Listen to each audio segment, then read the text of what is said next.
இன்னைக்கு பாண்டியன் ஸ்டோரில் மீனா மயில கொண்டு விட்டுட்டு நேராக ஆஃபீஸ்க்காக போய்கிட்டு இருப்பா. அப்போ வந்து அரசி அங்கேருந்து கால் பண்ணி சொல்லுவா, அண்ணி கொஞ்சம் அம்மாவுக்கு கால் பண்ணி பேச முடியுமா அப்படின்னு சொல்லி கேட்பா. எதுக்குமா அப்படின்னு சொல்லி கேட்பா. இல்லை இப்படி கொஞ்சம் பிரச்சனையில் அம்மா வந்து சாப்பிடாம இருக்காங்க, அம்மாவுக்கு வந்து லோ சுகர் வர ஆகிட்டுருக்கு அப்படிங்கிற மாதிரி பேசிகிட்டு இருப்பா. அப்போ வீட்டில் யாரும் இல்லையானு, இல்லை வாங்க கதை நீங்கள் நேரில் வர முடியுமா அண்ணின்னு சொல்லி கேட்பா. அதுக்கு இவ சொல்லுவா, சரி நான் நான் வந்து வாரேன் அப்படின்னு சொல்லிட்டு, நீ ஃபோனை வை நான் வந்து பார்க்குறேன் அத்தையே அப்படின்னு சொல்லிட்டு இவ விட்டுருவா. அரசி அங்கே மீனா கிட்ட பேசிக்கிட்டே இருக்கும்போதே இவன் வந்து குமார் பார்த்துக்கிட்டே இருப்பான் அப்படியே. அப்போ இவ அரசி பேசி முடிச்சுட்டு வீட்டுக்குள்ளே போயிடுவா. அப்போ அவங்க பாட்டி வந்து கேட்பா, என்னடா நீ அவளை அரசி எப்படி வச்சக்கன்னு வாங்காமல் பார்த்துக்கிட்டே இருக்க அப்படின்னு சொல்லி சொல்லுவா. உனக்கு இப்போ உங்கள் பெரியப்பா வந்து ஒரு பொண்ணை பார்த்து வச்சுருக்காரு, அது தெரியும்ல. நீ வந்து இந்த நேரத்தில் இப்படி பார்த்துக்கிட்டு இருக்காத. இப்போ இந்த கல்யாணத்தை வச்சு தான் உங்கள் பெரியப்பாவும் உங்கள் அப்பாவுமே ஒழுங்கான நிலைமைக்கு இருப்பாங்க. நானே இப்போ அதை நினச்சி தான் சந்தோஷப்பட்டுட்ருக்கேன், அதுலேயும் கெடுத்து விட்றாத அப்படின்னு சொல்லிட்டு அவங்க அப்பத்தா வந்து குமார்கிட்ட சொல்லுவாங்க. அப்போ சொல்லும்போது குமார் வந்து சொல்லுவான், எனக்கு வந்து அது கல்யாணத்தில் விருப்பமே இல்லை அப்படின்னு சொல்லி சொல்லுவான். அதுக்கு வந்து அவங்க அப்பத்தா சொல்லுவாங்க, எதுக்கு யாரை மனசில் வச்சுக்கிட்டு சொல்லிகிட்டு இருக்க அப்படின்னு சொல்லும்போது, உனக்கு தெரியாதா அப்படின்னு சொல்லி குமார் கேட்பான். என்னது அரசியன்னு சொல்கிறியா? அந்த பிள்ளைய கல்யாணம் கட்டிக்கிட்டு அங்கே இருக்கும்போதெல்லாம் நல்லா கொடுமைப்படுத்தினேன், இப்போ மட்டும் யோசித்து சொல்லிகிட்டு இருக்கியா அப்படின்னு சொல்லி அவங்க பாட்டி கேட்பா. அதுக்கு அவன் சொல்லுவான், அப்போ வந்து அப்போ நினச்சது வந்து நான் பழி வாங்குற எண்ணம் மட்டும்தான் என் மனசில் இருந்துச்சு, இப்போ நான் உண்மையான அன்பு அவன் மேலே வச்சுருக்கேன் அப்படின்னு சொல்லி அவன் சொல்லுவான். அதுக்கு தான் உடனே அவங்க பாட்டி சொல்லுவா, தேவையில்லாமல் வந்து ஆசையை வளர்த்துக்கிட்டு இருக்காத. நான் ஏற்கனவே நினச்சேன் நீ அந்த அரசியை கல்யாணம் கட்டிட்டு இந்த 2 குடும்பமும் ஒன்று சேர்ந்து சந்தோஷமாக இருக்கும்னு நினச்சேன். அது இன்னும் இந்த ஜென்மத்தில் நடக்காது. நீ அதனால் மனசில் வந்து வீணாக ஆசையை வளர்த்துக்கிட்டு வேண்டாத வேலையை பார்த்துக்கிட்டு இருக்காத.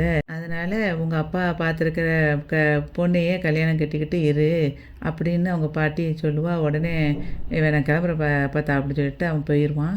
அதுக்கப்புறம் அரசி வந்து ஒரு ஜூஸ் எடுத்துகிட்டு வந்துட்டு, ஏம்மா அந்த ஜூஸாவது குடிமா, சுகர் லெவல் ரொம்ப கம்மியாகிட்டுருக்கு அப்படின்னு சொல்லும்போது, அதெல்லாம் வேண்டாண்டி போடி நீ வெளியே அப்படின்னு சொல்லி அவள் சொல்லிகிட்டு இருக்கும்போது மீனா அங்கேருந்து வந்துடுவா.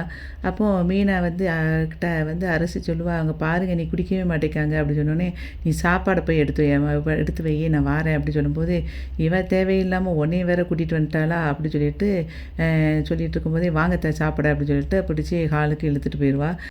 டைனிங் டேபிளில் 2 பேரும் உட்காந்துட்டு இருக்கும்போது மீனா வந்து பார்த்துட்டு சொல்லுவா, பரவாயில்ல ரொம்பலாம் பொக்கலாம் ஆகலை அப்படின்னு சொல்லிகிட்டு இருக்கும்போது, கொப்பளமாக இருந்துச்சுன்னா ரொம்ப கஷ்டம் அப்படின்னு சொல்லிகிட்டு இருப்பாள்.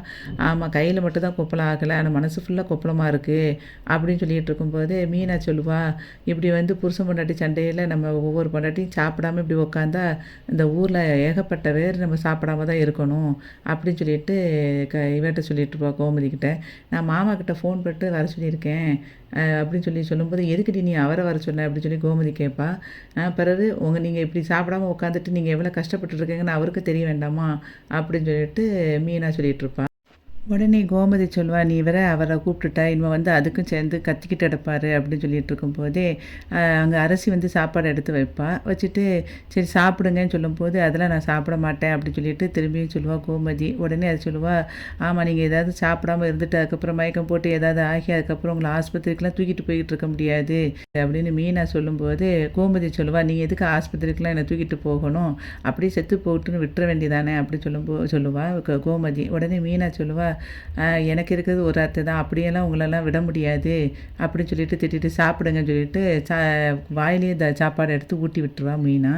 அப்புறம் சாப்பிட்டு முடிச்ச உடனே கோமதி சொல்லுவா, இருக்கட்டும் மீனா போகட்டும் உனக்கு வச்சுக்கிறேன் அப்புறம் அப்படி சொல்லிட்டு கோமதியை வந்து அரசியை பார்த்து சொல்லிகிட்டு இருப்பான். அதுக்கப்புறம் கோமதி சொல்லுவா, ஏண்டி நான் தான் நிறைய தப்பு பண்ணிட்டேன், அவர்கிட்ட வந்து அதால் அவர் ரொம்ப கஷ்டப்பட்டுட்டார் நினைக்கிறேன், அதனால தான் இப்படி இருக்காரு அப்படின்னு சொல்லும்போது மீனா சொல்லுவா, நீங்கள் வந்து அவர் கஷ்டப்படுறாருன்னு சொல்லி தான் நீங்கள் யோசிக்கிங்க, ஆனால் நீங்கள் வந்து எவ்வளோ கஷ்டப்படுறீங்கன்னு அவங்க மாமாவுக்கு தெரிய மாட்டேங்குது. சரி இருந்தாலும் இந்த அளவுக்கு புரிஞ்சுக்கிறீங்களே, அப்போது நீங்கள் என்ன செய்யணும், ஒன்று அவர் வந்து இந்த காயத்துக்கு மருந்து போடுறாங்கன்னா அதை ஏற்றுக்கிடணும், அதுவும் கேட்க மாட்டேங்காரு உங்கள் மாமா. இல்லையா சரி அது வரைக்கும் பொறுமையாக இருப்போம், அந்த காயம் ஆறுற வரைக்கும் பொறுமையாக இருப்போம்னு சொல்லிட்டு இருக்கீங்களான்னா நீங்களே இருக்க மாட்டேங்கிங்க அப்படின்னு மீனா வந்து சொல்லிக்கிட்டு இருப்பாள். இத 2 பேருமே புரிஞ்சிக்க மாட்டேங்கிறீங்க அப்படின்னு மீனா சொல்லிட்டு இருக்கும்போதே, அங்க பாண்டி அங்கேருந்து பாண்டியன் அங்கேருந்து வந்துட்டுருப்பான். வந்துட்டு, "என்னப்பா எதுக்குப்பா ஃபோன் பண்ணி என்ன வர சொன்ன?" அப்படி சொல்லும்போது, மீனா சொல்லுவா, "அத்தை வந்து சாப்பிடாம இருந்து சுகர் லெவல் வந்து ரொம்ப லோ ஆயிட்டுமாம்மா" அப்படின்னு சொல்லுவா. அதுக்கு அவன் சொல்லுவான், "உடம்பு சரியில்லைன்னா டாக்டர்ட்ட தானே ஃபோன் பண்ணியிருக்கணும். நீ எதுக்கு என்கிட்ட ஃபோன் பண்ணி சொல்ற?" அப்படின்னு சொல்லி கேட்பான். "இல்ல மாமா, அத்தை என்ன நிலைமையில இருக்காங்க அப்படிங்கிறதுக்காக தான் சொல்ல வந்தேன்" அப்படி சொல்லும்போது, "இங்க பாருப்பா, நீ வந்து பண்ணுனதுக்கு உன்னோட சூழ்நிலை புரிஞ்சு உன்கிட்ட நான் கோவப்படாம இருக்கேன். அதுக்காக தேவையில்லாம நீ மத்தவங்க விஷயத்துலலாம் தலையிட்டுட்டு இருக்காத" அப்படின்னு சொல்லிட்டு அவன் திட்டுவான். "இல்ல மாமா, நீங்க செய்றதே தப்புன்னு உங்களுக்கு புரியலையா?" அப்படின்னு சொல்லி திரும்பியும் வந்து மீனா கேட்பா. "இங்க பாரு, உன்னோட வயசு என்னோட அனுபவம். நீ எனக்கு அட்வைஸ் பண்ணிட்டு இருக்காத. தேவையில்லாம இப்ப நீ வேற எதுவும் உனக்கு சொல்ல வேண்டியிருக்கா?" அப்படின்னு சொல்லி கேட்பான் பாண்டியன். அதுக்கு இவ சொல்லுவா, மீனா, "வேற ஒண்ணும் இல்ல" அப்படி சொன்னோனே, தேவையில்லாம வந்து என்னைய நேரத்த வேஸ்ட் ஆக்கிட்டு இருக்கீங்க" அப்படின்னு சொல்லிட்டு டக டகுன்னு கடைக்கு போயிருவான் கிளம்பி. அவரு கண்ணுக்கு தான் நீங்க தெரிய மாட்டேங்கிறீங்களே! எப்படி உங்க கண்ணுக்கு மட்டும் அவர் தெரிஞ்சுக்கிட்டு இருக்காரு அப்டி சொல்லும்போது, அதுக்காக என்னடி செய்ய முடியும்? அவர் என் புருஷனாச்சே அப்டின்னு சொல்லும்போது, "ஓ! பெரிய புருஷனாக்கும்" அப்டி சொல்லிட்டு பேசிட்டு இருக்கும்போதே, கொஞ்சம் கண்டுக்காம நீங்க விட்டு பிடிச்சா மட்டும் தான் அவர் வந்து உங்க வழிக்கு வருவாரு அப்டின்னு சொல்லி சொல்லுவா. அம்மா அப்டிதான் இருக்குன்னு நெனைக்காங்க. ஆனா அப்டி இருக்க முடியல அப்டி சொல்லிட்டு இருப்பா அரசி. அதுக்கு உடனே மீனா சொல்லுவா, "இல்ல, அப்டி இருக்கணும். நம்ம கண்டுக்காம அவங்கள விட்டா தான் நம்ம வழிக்கு அவங்க வருவாங்க. சொல்லப்போனா நான் உங்க பிள்ளைய அப்படிதான் டீல் பண்ணிக்கிட்டு இருக்கேன்" அப்படின்னு சொல்லிட்டு மீனா சொல்லுவா. நான்லாம் வந்து உங்க பையன் வந்து என்கிட்ட பேசினா பேசுங்க, பேசாட்டி போங்க. சாப்பிட்டா சாப்பிடுங்க, சாப்பிடாட்டி போங்க. நான் பாட்டுக்கு சாப்பிட்டுட்டு நான் ஜாலியா இருப்பேன். அப்படின்னு சொன்னோனே, இவன் "அப்படியா?" அப்படின்னு சொல்லி கேட்பான். ஆமா. நீங்க அத விட்டுட்டு, "இந்தாங்க சாப்பிடுங்க. இந்தாங்க நீங்க இதுக்கு காஃபி குடிக்கீங்களா? இந்த டீய குடிக்கீங்களான்னு" நீங்க பின்னாடியே போனா, உங்கள அவங்க மதிக்கவே மாட்டாங்க தான். அப்படின்னு சொல்லும்போது, உடனே கோமதி கேட்பா, "என்னடி சொல்ற?" அப்படின்னு. "ஆமா, அப்படி இருந்தா தான் நம்ம வழிக்கு வருவாங்க எல்லாரும்" அப்படின்னு சொல்லும்போது, அரசி சொல்லுவா, "ஏம்மா, நீங்களும் அண்ணி சொல்றது தான் கொஞ்சம் ட்ரை பண்ணி பாருங்களேன்" அப்படின்னு சொல்லி சொல்லுவா. "அப்படிங்கிற?" அப்படின்னு சொல்லி கோமதி கேட்பா. அப்போ வந்து மீனா சொல்லுவா, "இன்னைக்கு கடை வேலையெல்லாம் முடிச்சுட்டு நைட்டு சாப்பிட வீட்டுக்கு வருவாங்கல்ல மாமா, அப்பத்துறதுல இருந்தே நீங்க வந்து உங்க வேலைய ஆரம்பிங்க. நீங்க அவங்கள கண்டுக்காதீங்க. பாருங்க" அப்படின்னு சொல்லி சொல்லும்போது, இவ சொல்லுவா, "வரட்டும் வீட்டுக்கு. நான் அப்புறம் பார்த்துக்கிறேன்" அப்படின்னு சொல்லிட்டு கோமதி சொல்லுவா. அதுக்கப்புறம் இங்க மயிலு வந்து அந்த அம்மாவ வந்து நல்லா கவனிச்சுக்கிடுவா. அப்ப அந்த வயசான அம்மாவ. அப்ப எல்லாத்தையும் சாப்பாடெல்லாம் ஊட்டி விட்டுட்டு, அதுக்கப்புறம் மாத்திரைய குடுக்கும்போது, "இந்த மாத்திரைய சாப்பிட்டு நான் என்னம்மா ஆகப்போறேன்? எப்படினாலும் சாகத்தானே போறேன்" அப்படிங்கிற மாதிரி அந்த அம்மா பேசும்போது, மயிலு சொல்லும், "அப்படிலாம் சொல்லக்கூடாதும்மா. வேளைக்கு நல்லா சாப்பிட்டு மாத்திரை மருந்துலாம் சாப்பிட்டீங்கன்னா, இன்னும் இன்னும் ரொம்ப வருஷத்துக்கு இருப்பீங்க" அப்படின்னு சொல்லிட்டு அவங்கள வந்து நல்லா கவனிச்சிட்ருப்பா. அப்போ அவங்க அங்க இருந்துட்டு அவ மருமக அங்கேருந்து வந்துருவா. வந்துட்டு, "எல்லாம் சாப்பிட்டுட்டாங்களாம்மா?" அப்படின்னு சொல்லி கேட்பா. "ஆமா, நான் எல்லாம் கவனிச்சுட்டேன். எல்லா வேலையும் முடிஞ்சிருச்சு. அவங்களுக்கு சாப்பாடும் குடுத்துட்டேன், மாத்திரையும் குடுத்து முடிச்சுட்டேன். இனிமே நான் வீட்டுக்கு போயிட்டு காலையில வாரேன்" அப்படின்னு சொல்லி அவ சொல்லுவா. அதுக்கு வந்து அந்த அம்மா அவ மருமக சொல்லுவா, "ஏம்மா, வேலைக்காரங்க எப்போ போனாங்கன்னு" கேட்பாங்க. "சமையல் வேலைக்காரியெல்லாம் எப்போ போனாங்கன்னு" சொல்லி கேட்பா. "6 மணிக்கெல்லாம் போயிட்டாங்க" அப்படி சொல்லும்போது, "சரி, நீ சாப்பிட்டுட்டு போ. உனக்கும் சேர்த்து தான் நான் சமைக்க சொன்னேன்" அப்படி சொல்லும்போது, "இல்ல, நான் வீட்டிலேயே போய் சாப்பிட்டுக்கிறேன்" அப்படி சொல்லிட்டு அவ வீட்டுக்கு போய் கிளம்பி போவா. அங்க வீட்டுக்கு போகும்போது, மயிலோட அம்மா கேட்பா, "எங்க நான் உன் ஓரக்கத்தி வந்து உன்ன கூட்டிட்டு காலையில போனா, நீ இப்ப தான் வீட்டுக்கே வர. எங்க போயிட்டு சோவாரிக்கிட்டு வர?" அப்படின்னு சொல்லி கேட்பா. "நான் வெளியலாம் சோவாரெல்லாம் போகல. நான் வந்து வேலைகளுக்கு தான் ஒரு வேலையில ஜாயின் பண்ணிட்டு வரேன்னு" அத டீட்டெயில் எல்லாம் சொல்லுவா. அப்போ சொல்லிட்டு, அப்போ அவங்க அம்மா கேட்பா, சம்பளம் எவ்வளவுன்னு கேட்பா. "10,000." "அதையாவது ஒழுங்கா வாங்குவியா? இல்லது அதுலயும் ஏமாந்துட்டு போவியா? அதுலயாவது கண்ணும் கருத்துமா இருந்து காசை வாங்க பாரு" அப்படின்னு சொல்லிட்டு அவங்க அம்மா கிளம்பி போயிருவா. அப்போ அவங்க இவ தங்கச்சி சொல்லுவா, "அக்கா, நீ எதுக்குக்கா இந்த வேலைக்கு போன? உனக்கெல்லாம் வயசானவங்களெல்லாம் கவனிக்க முடியுமா? நீ வேற வேலைக்கு ட்ரை பண்ண வேண்டியதானே?" அப்படின்னு சொல்லிட்டு அவ தங்கச்சி சுடர் சொல்லுவா. அதுக்கு மயில் சொல்லுவா, "இல்ல சுடரு, நம்ம வீட்லேயும் ஒரு வயசானவங்க இருந்தால் நம்ம கவனிச்சுக்கிட மாட்டோமா? நானும் வந்து நிறையலாம் படிக்கவும் இல்லை. எனக்கு அப்படி ஒன்றும் எந்த வேலையும் கிடைக்க போகிறதும் கிடையாது. நீ ஒன்றே ஒன்று நான் சொல்கிறத மட்டும் கேட்டுக்கோ. அக்காவை பார்த்து புரிஞ்சுக்கோ.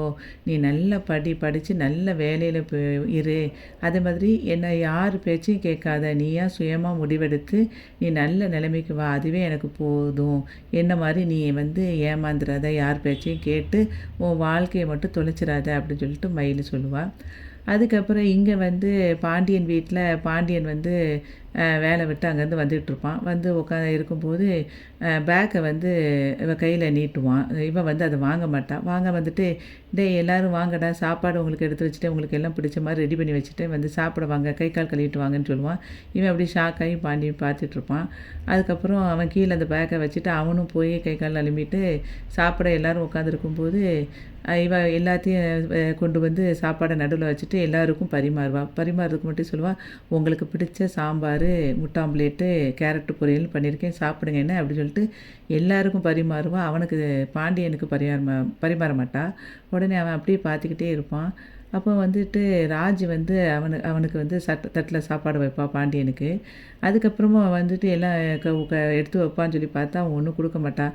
திரும்பி வந்துட்டு சரவணன்ட்ட சொல்லுவாள், சரவணா இந்தா உனக்கு முட்டை ஆம்லேட்டு கூட ஒன்று எடுத்துக்கோ, நல்லா வளர வேண்டிய பையன், இப்படி வச்சு சாப்பிடாம இருக்காது அப்படின்னு சொல்லிட்டு எதை எடுத்து கொடுப்பான். இல்லைம்மா போதுமா நான் சாப்பிடு அப்படின்னு சொல்லிட்டு அவனுக்கு எடுத்து வைப்பான். அப்பவும் பாண்டி அப்படியே பார்த்துட்டே இருப்பான். அதுக்கப்புறம் பாண்டியன் இப்படி பார்த்துட்டே இருக்கும்போதே அப்படி சைடுகளில் பார்த்துட்டு இருங்க ரசம் எடுத்துகிட்டு வர மறந்துட்டேன்னு சொல்லிட்டு திரும்பி ரசத்தை எடுத்துகிட்டு மற்றவங்களுக்குலாம் எல்லாம் ஊற்றிட்டு இருப்பாள ஒழிய இவங்களுக்கு வந்து கொடுக்க மாட்டாள். இடையில கிச்சனுக்கு போயிட்டு மீனாட்ட பேசுவாள். மீனா நான் இது மாதிரிலாம் பண்ணிட்டேன், அடுத்தது என்ன பண்ணணும்னு கேட்டுக்கிட்டே இருப்பாள்.